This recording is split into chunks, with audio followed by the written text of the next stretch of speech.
A pedra fundamental da construção do Pacaembu data de 1936, época em que a cidade de São Paulo via a necessidade de um estádio que tivesse o tamanho dos times locais, especialmente Corinthians e Palestra Itália. E o governo brasileiro, encabeçado por Getúlio Vargas, enxergava no futebol uma potente propaganda para representar a prosperidade do país. Em 4 anos o estádio ficou pronto. No dia 27 de abril de 1940, ele foi inaugurado.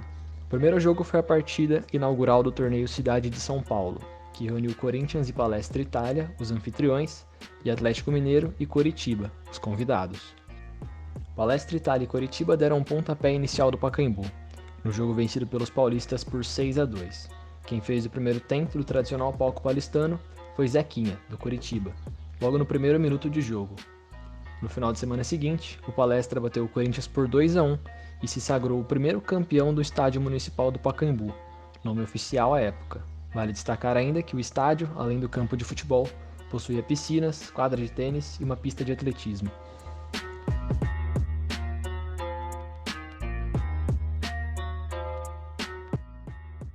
O Pacaembu foi escolhido como sede para alguns jogos do torneio, que voltaria a ser disputado após o fim da Segunda Guerra Mundial, época em que a competição não ocorreu. A seleção brasileira fez apenas uma partida no Pacaembu, empatando com a Suíça em 2-2. O técnico Flávio Costa, que tinha mais jogadores cariocas do que paulistas no seu plantel, deu preferência aos atletas paulistanos exclusivamente nessa partida. Mesmo assim, a torcida não perdoou o empate e o treinador precisou sair escoltado do estádio. Outras 5 partidas foram disputadas por lá, incluindo 2 jogos da seleção uruguaia. Mais tarde, a Celeste seria campeã, justamente contra os próprios brasileiros, no episódio conhecido como Maracanazo.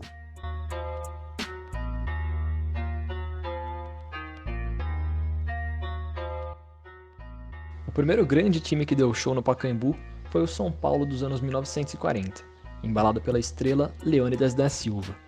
Com o craque no elenco, o tricolor ganhou 5 dos 10 campeonatos paulistas da década e se consolidou como uma potência da cidade, ao lado de Corinthians e Palmeiras. O esquadrão tricolor ainda está marcado na história do Pacaembu como o detentor da maior goleada já aplicada no estádio. Pelo Paulistão de 1945, o clube fez 6 gols em cada tempo contra o Jabaquara.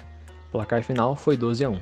Outro grande time que desfilou nos gramados do palco paulistano foi o Corinthians do início dos anos 1950. Campeão paulista em 1951, 52 e 54, esse esquadrão reuniu os 2 maiores artilheiros da história do timão, Cláudio, com 305 gols, e Baltazar, com 267 gols. Os anos 50 também viram um dos melhores times da história da Portuguesa, clube que venceu os torneios Rio-São Paulo de 1952 e 1955. Essa lusa, de Djalma Santos, ainda teve jogos memoráveis no Pacaembu, como um 5-1 sobre o Santos e um 7-3 sobre o Corinthians. Na segunda metade da década de 1950, o Pacaembu assistiu a muitos jogos daquele que é considerado por muitos o melhor conjunto de jogadores a atuarem por um clube da história do futebol, o Santos de Pelé. Esse time, entretanto, confirmou mesmo sua hegemonia nos anos 1960, período em que ganhou 8 campeonatos paulistas. O único rival que representava um desafio para a equipe da Baixada era Palmeiras de Ademir da Guia, outro grande time a jogar no Pacaembu. A equipe alviverde conquistou os campeonatos paulistas de 1963 e de 1966. E em 1958, os rivais protagonizaram um grande espetáculo no estádio, em uma partida que terminou 7-6 para o Santos.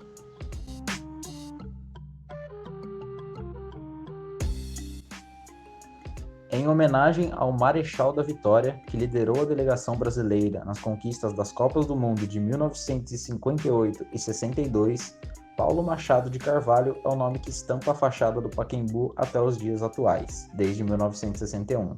Já no final da década, outra mudança significativa ocorreu no estádio. Com capacidade para cerca de 10 mil pessoas, um novo lance de arquibancadas foi construído e apelidado de tobogã, no lugar de uma concha acústica que possuía o campo. Foi instalado também um placar eletrônico, exatamente acima da nova construção. O Pacaembu começava a modernizar-se.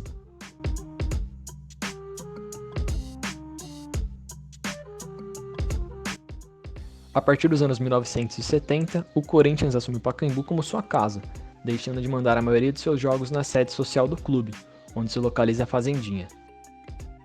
O elo do maior campeão paulista com o estádio se tornou ainda mais forte porque na mesma década o São Paulo passou a jogar em seu recém-inaugurado estádio, o Morumbi, e o Palmeiras no Parque Antártica.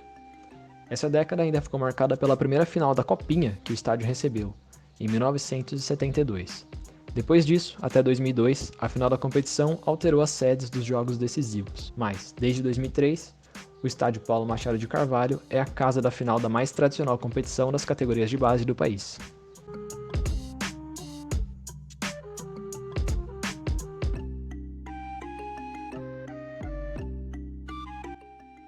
Decisões e grandes jogos não faltaram ao Pacaembu na década de 90. Palmeiras e Corinthians se enfrentaram pela final do Brasileirão de 94, com os alviverdes conquistando o bicampeonato e consagrando grandes nomes como Edmundo, Zinho e Evair. No ano seguinte, quem roubou a cena foi Giovani. O meio-atacante santista foi protagonista de uma semifinal histórica contra o Fluminense. Os paulistas conseguiram um placar de 5-2 e, consequentemente, uma vaga na final. O adversário seria outra equipe carioca, Botafogo. Após uma derrota por 2-1 no Rio de Janeiro, os santistas apenas empataram por 1-1 no jogo de volta no Pacaembu. A partida ficou marcada por algumas polêmicas na arbitragem, o que influenciou no resultado e fez com que os botafoguenses fossem campeões do Campeonato Brasileiro depois de 27 anos.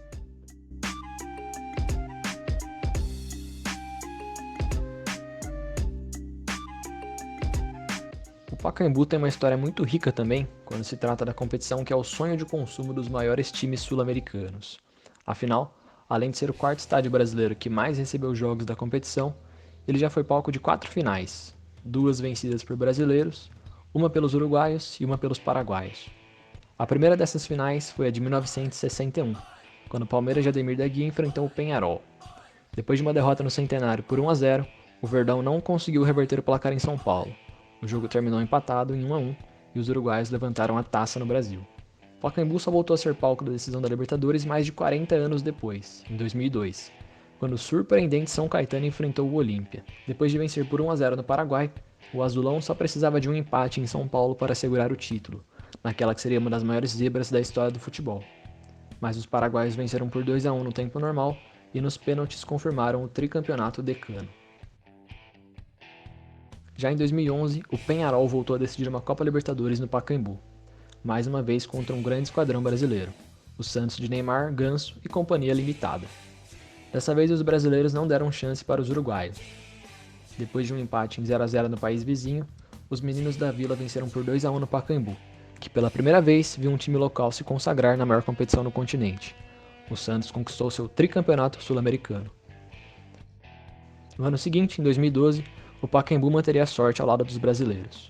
O Corinthians, pela primeira vez na final da Libertadores, enfrentaria o Boca Juniors. Depois do empate em 1-1 na Argentina, o Corinthians venceu os chineses por 2-0, com 2 gols de Emerson Sheik, naquele que foi um dos maiores jogos da história do Pacaembu. O Timão levantava sua primeira Copa Libertadores.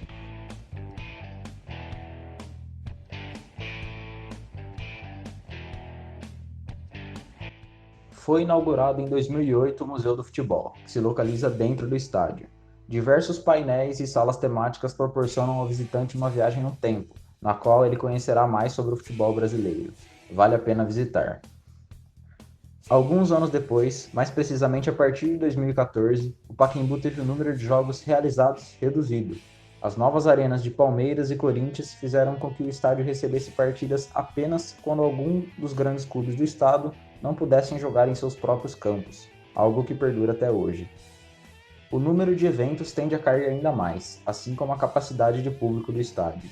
A concessionária Alegra Pacaembu fará a gestão do espaço durante os próximos 35 anos e tem projetos para modernizar a área, como a demolição do tobogã. Neste local, seria construído um prédio de 5 andares, com restaurantes e escritórios, o que acarretaria numa perda de cerca de 10 mil lugares, capacidade que a arquibancada comporta atualmente. Mais algumas obras estavam previstas, com começo em 2020, porém a pandemia de coronavírus fez com que o estádio construísse um hospital de campanha, com cerca de 200 leitos, para atender os infectados pelo vírus.